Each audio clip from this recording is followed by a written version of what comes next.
ডাক, টেলিযোগাযোগ ও তথ্য প্রযুক্তি মন্ত্রণালয় এবং তথ্য ও সম্প্রচার উপদেষ্টা মোহাম্মদ নাহিদ ইসলাম বলেছেন, বৈষম্যবিরোধী ছাত্র জনতার গণঅভ্যুত্থানের আকাঙ্ক্ষা পূরণে প্রাতিষ্ঠানিক সংস্কারের পর অন্তর্বর্তীকালীন সরকার জাতীয় নির্বাচনের আয়োজন করবে। তিনি আজ সন্ধ্যায় রাজধানীর সরকারি বিজ্ঞান কলেজে সায়েন্স ফেস্টের সমাপনী অনুষ্ঠানে একথা বলেন।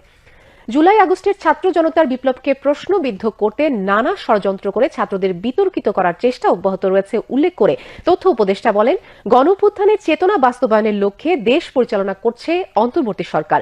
জুলাই আগস্টের ছাত্র জনতার গণঅভ্যুত্থানের শহীদদের স্মরণ করে তিনি বলেন, বৈষম্যবিরোধী আন্দোলনে শহীদ এবং আহতদের রাষ্ট্রীয় মর্যাদা এবং পুনর্বাসন নিশ্চিত করা হবে। এই গণঅভ্যুত্থানের আকাঙ্ক্ষা অনুযায়ী সরকার চলছে।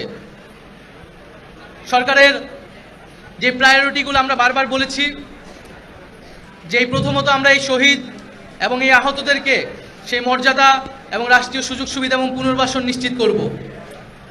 দ্বিতীয়ত আমরা বলেছি যে এই গণঅভ্যুত্থানে যারা গণহত্যায় অংশগ্রহণ করেছে, যারা দেশকে লুটপাট করেছে, দুর্নীতি গুম খুন করেছে, তাদেরকে আমরা বিচারের আওতায় আনব।